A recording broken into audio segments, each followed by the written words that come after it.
لله الحمد لله رب العالمين والصلاة والسلام على سيد الأنبياء والمرسلين فأعوذ بالله من الشيطان الرجيم بسم الله الرحمن الرحيم ألا إن أولياء الله لا خوف عليهم ولا هم يحزنون الذين آمنوا وكانوا يتقون صدق الله المولانا العلي العظيم وبلغنا رسوله النبي الأمين المطيع الغفور الرحيم ونحن على ذلك من الشاهدين والشاكرين والحمد لله رب العالمين. گنج بخش فیض عالم مظہر نور خدا ناقصارہ پیر کامل کاملارہ رہنما غوث اعظم بمن بے سر و سامہ مدد قبلہ دی مدد کعبہ ایما مدد رب اشرح لی صدری ویسر لی امری واحلل عقدۃ من لسانی یفقهوا قولی رب یسر ولا تعسر وتمم بالخیر ربی زدنی علما حسبنا اللہ ونعم الوکیل نعم المولا ونعم النصیر سبحان اللہ وبحمدہ سبحان اللہ العظیم وبحمدہ استغفر اللہ. کتب و حدیث میں درود و سلام پڑھنے کی بے شمار فضائل و برکات بیان کیے گئے ہیں. اللہ کے رسول سرور کائنات فخر موجودات سید اخلاق صلی اللہ تعالی علیہ وآلہ وسلم نے ارشاد فرمایا کہ جو شخص مجھ پر بروز جمعہ 80 مرتبہ درود پاک پڑھے گا تو اللہ تعالیٰ اس کے 80 سال کے گناہوں کو معاف فرمائے گا. اس کے 80 سال کے گناہوں سے اللہ تعالیٰ درگزر فرمائے گا. 80 سال کے گناہوں کو اللہ تعالیٰ معاف فرمائے گا. تو ہمیں اور آپ کو یہ اپنا سبق تیار کرنا چاہیے کہ درود پاک انسان کو زندگی میں بھی فائدہ پہنچاتا ہے اور مرنے کے بعد بھی فائدہ پہنچاتا ہے. جب بھی مرنے کے بعد فاتحہ دلائی جاتی ہے تو یہ کہا جاتا ہے 5000 درود شریف 500 درود شریف 1000 درود شریف. اس کا مطلب یہ ہے کہ زندگی میں تو درود ہمیں فائدہ دیتا ہی دیتا ہے, مرنے کے بعد بھی درود ہمیں فائدہ دیتا ہے. اس دنیا سے جانے کے بعد بھی درود ہمیں فائدہ لگاتار دیتا ہی رہتا ہے. تو اللہ کے رسول کے اس فرمان کے مطابق اگر ہم درود پاک کو اپنی زندگی میں شامل کر لیں گے انشاءاللہ تو اللہ تعالیٰ ہمیں نیکیاں بھی عطا کرے گا, گناہ بھی معاف فرمائے گا اور ہماری مشکلات بھی حل کرے گا.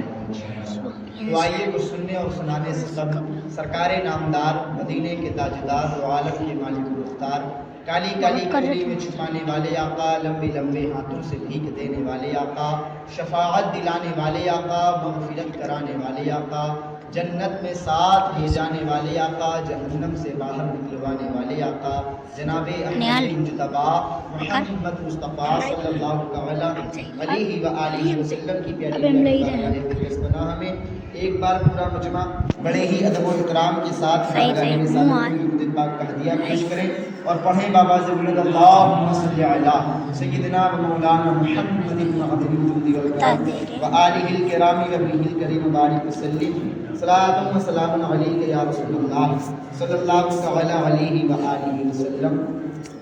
ایک مرتبہ اور درود پاک پڑھیں اللہم صلی علی مولانا محمد وعدی وعلی الاکرام صلی اللہ تعالی علیہ وسلم. صلاۃ و سلام علیک یا رسول اللہ یا حبیب اللہ صلی اللہ تعالی علیہ وآلہ وسلم. جیسا کہ میں نے بتایا کہ آج رجب کی 5 تاریخ ہے اور کل 6 تاریخ ہے اور کل کی تاریخ میں حضرت خواجہ غریب نواز رحمۃ اللہ علیہ کا عرس ہوتا ہے جسے چھٹی شریف بھی کہا جاتا ہے. اجمیر معلیٰ کے اندر آپ کی مزار ہے اور ہندوستان میں آپ اسلام کی خاطر تشریف لائے تھے. اسلام کی خاطر آپ نے اپنا ملک چھوڑا تھا, اپنا گھر چھوڑا تھا اور ابھی آپ نے سنا کہ ہندوستان آنے کے بعد خواجہ صاحب کے ہاتھ پر 90 لاکھ لوگوں نے کلمہ بھی پڑھا, 90 لاکھ لوگ مسلمان بھی ہوئے اور نہ صرف مسلمان ہوئے بلکہ جو لوگ خواجہ صاحب کے ہاتھ پر مسلمان ہوئے وہ لوگ اپنے وقت کے ولی بنے, وہ لوگ اپنے وقت کے قلندر بنے, وہ لوگ اپنے وقت کے امام بنے جو خواجہ صاحب کے غلام بن گئے. تو خواجہ غریب نواز رحمۃ اللہ علیہ کی شان و عظمت بہت بلند ہے. آپ حسنی حسینی سید ہیں, حضور کی اولاد ہیں, سرکار کی نسل پاک سے ہیں اور ہندوستان کے اندر جس جگہ پر سب سے زیادہ دعائیں قبول ہوتی ہیں نا وہ اجمیر معلیٰ کی دھرتی ہے۔ اجمیر شریف کی زمین ایسی ہے کہ جہاں پر سب سے زیادہ دعائیں قبول ہوتی ہیں۔ اگر کسی کی دعا قبول نہ ہو رہی ہو تو اسے چاہیے کہ وہ خواجہ صاحب سے اپنا رشتہ مضبوط کرے اور خواجہ صاحب سے اپنا تعلق مضبوط کرے، کیونکہ جب نبی کا بیٹا بولتا ہے تو کام ہو جاتا ہے۔ تیری سرکار میں لاتا ہے رضا اس کو شفیع، جو میرا غوث ہے اور لاڈلا بیٹا تیرا، جو میرا غوث ہے اور لاڈلا بیٹا تیرا۔ تو حضرت خواجہ غریب نواز رحمۃ اللہ علیہ کی شان و عظمت کا حال یہ ہے کہ آپ ہندوستان تشریف لائے اور اجمیر معلیٰ کے اندر اللہ کی بہت بڑی نشانیاں بھی موجود ہیں۔ لوگ زیارت کم کرنے جاتے ہیں، تارا گڑھ زیادہ گھومنے جاتے ہیں۔ زیارت کرنے کم جاتے ہیں لوگ اور 2.5 دن کا جھوپڑا دیکھنے زیادہ جاتے ہیں۔ زیارت کم کرنے جاتے ہیں، انا ساگر دیکھنے زیادہ جاتے ہیں۔ زیارت کرنے کی نیت بہت کم ہوتی ہے، کیونکہ زیارت کرنے کا مطلب تو یہ ہے کہ خواجہ صاحب کے دربار میں اجمیر گئے تو اتنا بڑا میدان ہے، کوئی بھی ایک کونا پکڑ لو اور کونا پکڑ کے بیٹھ جاؤ اور پڑھتے رہو درود پاک، پڑھتے رہو قرآن شریف، پڑھتے رہو نمازیں، کوئی منع کرنے والا نہیں ہے۔ لیکن نہیں، مزار شریف پر حاضری دیں گے 10 منٹ دعا کی، دعا کرنے کے بعد مزار شریف کے صحن سے باہر نکلے، چلو بھائی گاڑی چھوٹ جائے گی، تارا گڑھ بھی تو جانا ہے، انا ساگر پر بھی گھومنا ہے، ابھی انا ساگر دیکھنا ہے، تارا گڑھ گھومنا ہے اور 2.5 دن کا جھوپڑا دیکھنا ہے، یہ سب چیزیں دیکھنی، اتنی دور آئے ہیں پیسہ خرچ کر کے تو پیسہ تو وصول کرے۔ اتنی دور آپ کس لیے آئے تھے؟ انا ساگر گھومنے آئے تھے یا خواجہ صاحب کا فیضان لینے آئے تھے؟ خواجہ صاحب کی دعائیں لینے آئے تھے۔ لینے تو گئے تھے دعائیں، پر بدلے میں دعائیں نہیں ملی، بدلے میں انا ساگر کا پانی دیکھنے کو ملا، بدلے میں تارا گڑھ کا وہ پہاڑ دیکھنے کو ملا۔ دیکھیے، محبت اپنی جگہ ہے، عقیدت اپنی جگہ ہے، ٹھیک ہے، لیکن یاد رکھیے گا کبھی کبھی محبت بھی غلط کام کروا دیا کرتی ہے، کبھی کبھی محبت بھی غلط راستے پر بندے کو لے آتی ہے۔ آپ محبت میں جا رہے ہیں تارا گڑھ، آپ نے سن رکھا ہے، کیا سنا ہے آپ نے یہ سنا ہے کہ تارا گڑھ میں ایک پتھر ہے جو رکا ہوا ہے، جسے خواجہ صاحب نے روک دیا تھا، وہ پتھر تارا گڑھ میں رکا ہوا ہے۔ اب یہ آپ کی محبت ہی تو کہی جائے گی نا کہ آپ خواجہ صاحب کی محبت میں وہ پتھر دیکھنے جا رہے ہو کہ وہ کیسے رکا ہوا ہے، وہ کیسے تھما ہوا ہے، وہ کیسے ٹکا ہوا ہے۔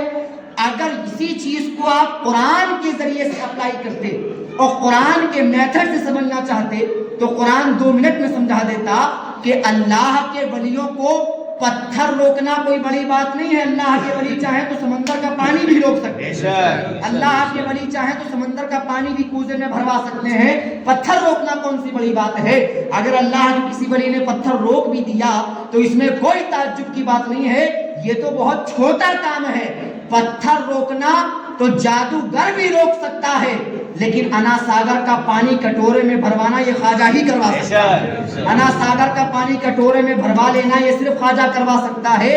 پتھر تو جادوگر بھی روک دے گا، پتھر کو ہوا میں جادوگر بھی ٹکا دے گا، جادوگر کے پاس بھی یہ طاقت ہوتی ہے کہ وہ اپنے جادو سے پتھر کو ٹکا سکتا ہے، پر یہ طاقت نہیں ہوتی ہے کہ انا ساگر کا سارا پانی کٹورے میں بھروا لیا جائے۔ یہ طاقت اللہ نے صرف میرے خواجہ کو عطا فرمائی ہے، میرے ہند کے راجہ کو عطا فرمائی ہے۔ حضرت خواجہ غریب نواز رحمۃ اللہ علیہ اجمیر معلیٰ ہندوستان تشریف لائے تو اس وقت اجمیر کا جو بادشاہ تھا اس کا نام تھا پرتھوی راج چوہان۔ کیا نام تھا؟ پرتھوی راج چوہان نام تھا، راجہ پرتھوی راج چوہان۔ جب اس کو پتا چلا کہ اجمیر میں ایک بابا آئے ہیں اور وہ بابا اپنا بسیرا لگائے ہیں بیچ چوراہے پر، اپنا بوریا بستر ڈالے ہیں اور سنا ہے کہ وہ اپنے دین مذہب کی باتیں کرتے ہیں، اللہ کرتے ہیں، رسول کرتے ہیں اور نہ جانے کیا کیا کرتے ہیں، تو پرتھوی راج چوہان نے اعلان کروا دیا کہ ان کو کہیں بھی جگہ نہ دی جائے، یہ جس چبوترے پر بیٹھیں اس چبوترے سے انہیں ہٹا دیا جائے، یہ جس چوراہے پر بیٹھیں اس چوراہے سے انہیں ہٹا دیا جائے۔ ایسے ہی کیا گیا، فوجیوں کو تعینات کر دیا گیا۔ خواجہ صاحب جس چبوترے پر بیٹھتے، جس چوراہے پر بیٹھتے، وہاں پر فوجی آتے، آ کر کے آپ کا بوریا بستر اٹھاتے اور آپ کو بھگا دیا کرتے تھے، آپ کے غلاموں کو ہٹا دیا کرتے تھے۔ خواجہ صاحب نے صبر کیا، جب صبر کرتے کرتے صبر کا پامال زیادہ بھر گیا تو پرتھوی راج چوہان نے یہ اعلان کروایا کہ سب سے زیادہ انسان کو زندگی جینے کے لیے کھانے اور رہنے کی ضرورت ہوتی ہے. کھانا ملنا چاہیے اور رہنے کے لیے چھت ملنی چاہیے, کیونکہ اگر بارش ہوگی تو ظاہر سی بات بندہ بیچ روڈ پہ بھیگ نہیں سکتا ہے. بارش سے بچنے کے لیے سر کے اوپر مکان چاہیے, سر کے اوپر چھت چاہیے, اور پیٹ میں معدہ پیدا کرنے کے لیے, جسم میں طاقت آنے کے لیے بندے کو روٹی کھانا ضروری ہے, اور روٹی سے زیادہ ضروری ہے پانی پینا. روٹی تو ملے نہ ملے چلو بات کی بات ہے, پانی تو ملنا ہی چاہیے. اس نے اعلان کروا دیا کہ انا ساگر پر پہرا لگا دیا جائے اور فوجیوں کو تعینات کر دیا جائے. ایک بھی ان بابا کا ماننے والا ایک بھی آدمی انا ساگر سے پانی لینے کی اجازت اسے نہیں ہے. فوجیوں کو تعینات کیا گیا انا ساگر کے پاس. انا ساگر کے پاس فوجیوں کو تعینات کیا گیا. خواجہ صاحب کے خادموں نے بتایا حضور وہ تو فوجی لگا دیے گئے ہیں, پانی بند ہے ہمارے اوپر. تو خواجہ صاحب نے کہا اچھا, کہ یہ لو میرا کٹورا. آپ نے اپنا مٹی کا مشکیزہ دیا اور فرمایا یہ کاسا لے جاؤ, فرمایا یہ کاسا لے جاؤ اور یہ کاسا انا ساگر کے سامنے رکھنا, اور رکھ کر انا ساگر سے کہنا کہ اے انا ساگر سن, چل تجھے میرے خواجہ نے بلایا ہے, چل تجھے میرے خواجہ نے بلایا ہے, چل. خادم کہنے لگا حضور ویسے لگے ہیں فوجی, اجازت ہے نہیں اندر جانے کی. کہا ارے یار تم جاؤ تو اجازت سب مل جائے گی. بہرحال وہ خادم گئے, جانے کے بعد بالکل ٹھیک یہی ہوا. فوجی لگے تھے, کہا کیا لینے آئے ہو, پانی نہیں ملے گا. کہا دیکھو بھائی میں پانی لینے نہیں آیا ہوں, میں بس ایک بات کہنے آیا ہوں, بات کہہ دوں گا کہہ کر چلا جاؤں گا, پانی سے مجھے مطلب نہیں, مجھے پانی نہیں چاہیے, مجھے ایک بات کہنی ہے, وہ بات مجھے کہہ لینے تو میں کہہ کر چلا جاؤں گا. تو فوجیوں نے بھی آپس میں مشورہ کیا کہ یار چلو ٹھیک تو ہے, پانی تو لے گا نہیں, خالی بات کرے گا, تو بات کرنے کے لیے اس کو یہاں پر رکے رہن دو, اور جیسے ہی یہ بات مکمل کر لے ویسے اسے یہاں سے روانہ کر دیا جائے. چنانچہ وہ خادم خواجہ, خواجہ غریب نواز کا وہ خادم گیا, اور جانے کے بعد کاسا انا ساگر کے سامنے رکھا, اور رکھنے کے بعد فرمایا اے انا ساگر سن, چل تجھے میرے خواجہ نے بلایا ہے, تجھے میرے خواجہ نے بلایا ہے. اتنا کہنا تھا کہ فوجیوں نے اپنی ماتھے کی نگاہوں سے دیکھا, اور اس خادم نے بھی دیکھا کہ انا ساگر کا سارا پانی اس چھوٹے سے کٹورے میں آ چکا ہے, سارے کے سارا پانی چھوٹے سے کٹورے میں آ گیا ہے. فوجی دیکھ کر کے حیران ہو گئے.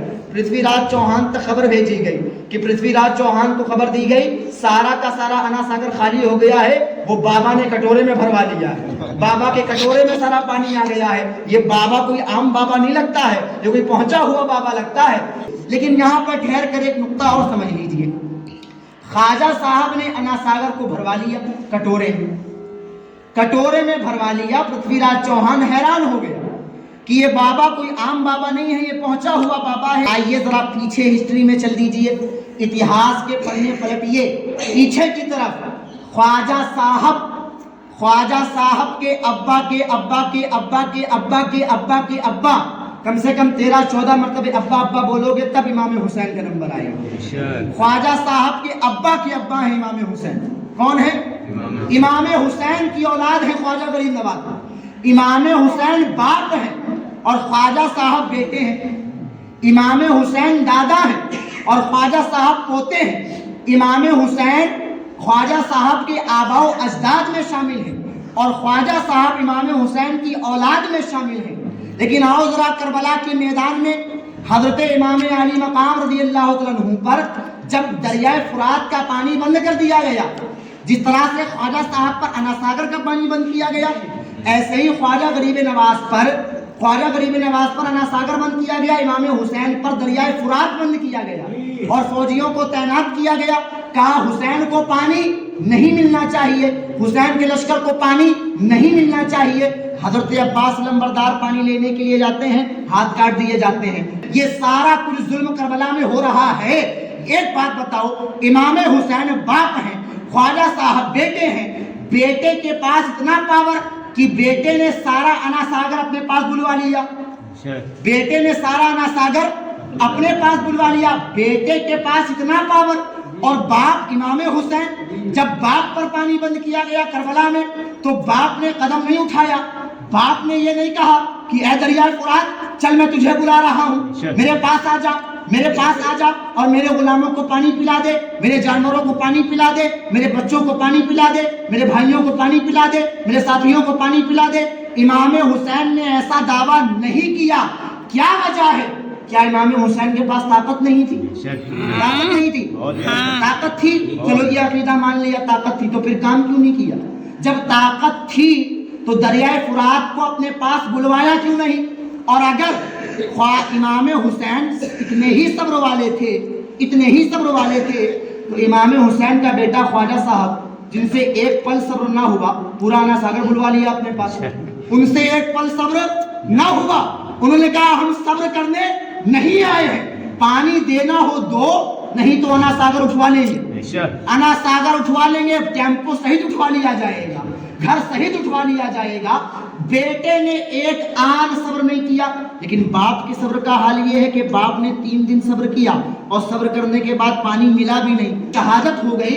کیا وجہ ہے کہ امام حسین باپ ہو کر صبر کر رہے ہیں اور خواجہ صاحب بیٹے ہو کر صبر نہیں کر رہے ہیں؟ کیا وجہ ہے؟ تو وجہ میں آپ کو بتاتا ہوں۔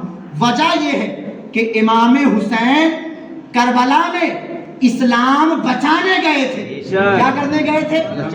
اسلام بچانے گئے تھے۔ امام حسین کربلا میں اسلام بچانے گئے تھے اور خواجہ صاحب ہندوستان میں اسلام پھیلانے آئے تھے۔ خواجہ صاحب ہندوستان میں اسلام پھیلانے آئے تھے، تو جب پھیلانے کی باری آتی ہے تو کرامت دکھانی پڑتی ہے، اور جب بچانے کی باری آتی ہے تو استقامت دکھانی پڑتی ہے۔ جب بچانے کی باری آتی ہے استقامت دکھانی پڑتی ہے۔ پھیلانے کے لیے کرامت کا ہونا ضروری ہے اور بچانے کے لیے استقامت کا ہونا ضروری ہے۔ خواجہ صاحب اسلام پھیلانے آئے تھے تو آپ نے کرامت دکھا کر کے انا ساگر کو کٹورے میں بھروا لیا، اور امام حسین اسلام پھیلانے نہیں گئے تھے، امام حسین اسلام بچانے گئے تھے۔ تو جب بچانے کی باری آئی تو بچاتے وقت امام حسین نے اپنے آپ کو نہیں بچایا، اپنی اولاد کو نہیں بچایا، اپنے بھائیوں کو نہیں بچایا، اپنے گھر بار کو نہیں بچایا، اہل بیت کو نہیں بچایا، بلکہ امام حسین نے اپنے نانا کے دین کو بچایا ہے۔ امام حسین نے اپنے نانا کے اسلام کو بچایا ہے۔ امام حسین نے اپنے نانا کے دین اسلام کو سرچشمہ عطا فرمایا ہے اور اسلام کو بلندی عطا فرمائی ہے، اسلام کو وقار عطا فرمایا ہے۔ تو پتہ چلا امام حسین کے پاس بھی پاور تھا، خواجہ صاحب کے پاس بھی پاور ہے، پر دونوں کے پاور میں فرق یہ ہے، عربی کا ایک محاورہ بڑا مشہور ہے، کیا؟ الاستقامت فوق الکرامتی، یعنی استقامت کرامت پر بھاری ہوتی ہے۔ استقامت کرامت پر بھاری ہوتی ہے۔ جب بھی بندہ استقامت دکھاتا ہے وہ کرامت پر ہمیشہ بھاری کر دی جاتی ہے۔ امام حسین نے کربلا میں استقامت دکھائی اور خواجہ صاحب نے ہندوستان میں کرامت دکھائی، اور آج ان کی کرامت کا یہ سرچشمہ ہے اور ان کی کرامت کا یہ بولتا جاگتا جیتا جاگتا فیضان ہے۔ آج ہندوستان میں اگر ہم چین و سکون کے ساتھ کلمہ پڑھ رہے ہیں، یہ خواجہ صاحب کی وجہ سے پڑھ رہے ہیں۔ اگر خواجہ صاحب اس ہندوستان میں نہ آئے ہوتے تو یقین جانیے میرا عقیدہ تو یہ ہے کہ کرسی پر کوئی بھی بیٹھے راجہ تو میرا خواجہ ہے، کرسی پر کوئی بھی بیٹھے راجہ تو میرا خواجہ ہے۔ سرکاریں آتی ہیں جاتی ہیں، پردھان منتری آتے ہیں جاتے ہیں، 5 سال میں 10 سال میں 15 سال میں 20 سال میں بدل جاتے ہیں، لیکن میرا خواجہ ایسا راجہ بن کر کے آیا ہے جو ایک بار راجہ بن گیا ہے، قیامت والے دن ہی اپنے مسند سے اٹھایا جائے گا، قیامت والے دن سے اپنی کرسی سے اٹھایا جائے گا۔ تو یہ خواجہ غریب نواز کی شان و عظمت کا حال ہے۔ آخر میں آ کر کے خواجہ صاحب کا ایک اور جملہ سماعت کر لیجئے۔ خواجہ صاحب بیمار ہو گئے، جب بیمار ہوئے تو ایک پنڈت ٹھیک کرنے آیا۔ کون؟ پنڈت، ایک پنڈت جی ٹھیک کرنے آئے۔ تو خواجہ صاحب نے فرمایا کہ کیونکہ خواجہ صاحب صرف مسلمانوں ہی سے نہیں بلکہ غیر مسلموں سے بھی اخلاق سے پیش آتے ہیں، چاہے غیر مسلم بھی ہو، کسی بھی مذہب کا ہو، اس لیے کرتے تھے کہ اگر ہم ان کے سامنے اپنا رویہ اچھا دکھائیں گے تو ہو سکتا ہے کہ یہ اپنا مذہب چھوڑ کے ہمارے مذہب میں داخل ہو جائیں، اپنا دین چھوڑ کے ہمارے دین میں داخل ہو جائیں۔ ایک پنڈت جی ٹھیک کرنے آئے، خواجہ صاحب نے فرمایا یہ بتائیے آپ کو جو اتنی وید اور اتنی جانکاری، اتنا گیان جو آیا ہے، یہ آپ کو اتنا گیان آیا کیسے؟ آپ کو جو اتنا گیان آیا ہے یہ گیان کہاں سے آیا؟ تو پنڈت جی بولے کہ اتنا گیان مجھے ایسے آیا ہے کہ میں نے اپنے دل کا ہمیشہ الٹا کیا، دل نے جو کہا میں نے اس کا الٹا کیا. دل نے کہا سو جاؤ، میں سویا نہیں. دل نے کہا آرام کرو، میں نے کام کیا. دل نے کہا گپے لڑاؤ، میں نے گپے لڑائے، میں نے محنت کرنا شروع کر دیا. دل نے کہا پیٹ بھر کے کھانا کھاؤ، میں نے پیٹ بھر کے نہیں کھایا، ایک لقمہ کم کھایا بھوک سے. میں نے دل کا الٹا کیا. دل نے کہا ایسا کرو، میں نے ویسا کیا. دل نے کہا ایسا کرو، میں نے ویسا کیا. کہا بس دل کا الٹا کرتے کرتے کرتے کرتے مجھے گیان آ گیا، میں گیانی بن گیا. تو خواجہ صاحب نے فرمایا اچھا آپ گیانی ایسے بنے ہیں کہ آپ دل کا الٹا کرتے ہیں، یعنی دل آپ کا جو کہتا ہے آپ اس کا الٹ کرتے ہیں. کہا ہاں بالکل، میرا دل جو کہتا ہے میں اس کا الٹ کرتا ہوں. تو خواجہ صاحب نے فرمایا اچھا اب ایک بات بتائیے، جب آپ دل کا الٹ کرتے ہیں تو اس ٹائم آپ کا دل کیا کہہ رہا ہے، نبی کا کلمہ پڑھو یا نہ پڑھو؟ تو پنڈت جی نے کہا دل تو کہہ رہا ہے کلمہ نہ پڑھو. دل کہہ رہا ہے کلمہ نہ پڑھو. خواجہ صاحب نے فرمایا آپ کرتے ہیں دل کا الٹا. دل کہہ رہا ہے کلمہ نہ پڑھو، آپ پڑھ دیجئے کلمہ. دل کہتا ہے کلمہ نہ پڑھو، آپ کلمہ پڑھ دیجئے. بس اتنا کہنا تھا. پنڈت سمجھ گئے کہ یہ کوئی عام ہستی نہیں ہے جنہوں نے مجھے کلمہ پڑھوایا. وہ پنڈت خواجہ صاحب کے قدموں میں گر کر کلمہ پڑھ کے مسلمان ہو جاتے ہیں، کلمہ پڑھ کے ایمان والے ہو جاتے ہیں. میرے خواجہ نے لوگوں کو ایسے مسلمان کیا ہے، میرے خواجہ نے لوگوں کو ایسے مسلمان بنایا ہے، اور ایسے 1 2 4 نہیں بلکہ 90 لاکھ لوگوں کو خواجہ صاحب نے کلمہ پڑھا کے مسلمان کروایا، اور مسلمان کروانے کے بعد ان کو اللہ کا ولی بنایا. اب ایمانداری سے بتاؤ، جب خواجہ صاحب کی بارگاہ میں ایک غیر مذہب کا آدمی آئے اور ایمان والا ہو جائے، تو جب ہم ایمان والے خواجہ صاحب کی بارگاہ میں جائیں تو ہمارا بیڑا پار کیوں نہیں ہوگا؟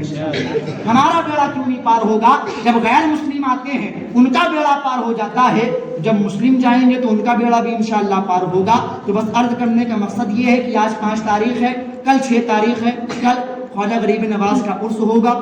آپ لوگ اپنے اپنے گھروں میں خواجہ صاحب کے نام کی فاتحہ کرائیں، خواجہ صاحب کے نام کی نیاز دلائیں، اور خواجہ صاحب کے وسیلے سے دعا کریں کہ اے اللہ، جس طرح سے تو نے خواجہ غریب نواز کو اس ہندوستان کا راجہ بنا کر کے بھیجا ہے، اس ہندوستان کا بادشاہ بنا کر کے بھیجا ہے، ایسے ہی خواجہ صاحب کی صدقہ طفیل میں، خواجہ صاحب کی بادشاہی کے صدقے میں ہمیں ایک ایسا بادشاہ عطا فرما دے جو ہمارے دنیا کے لیے بھی بہتر ہو، ہماری آخرت کے لیے بھی بہتر ہو انشاءاللہ. اللہ تعالیٰ کی بارگاہ میں دعا ہے جو کچھ سنا ہے اس کو یاد رکھنے، اس پر عمل کرنے اور اسے دوسروں تک پہنچانے کی توفیق عطا فرمائے. آمین. السلام علیکم.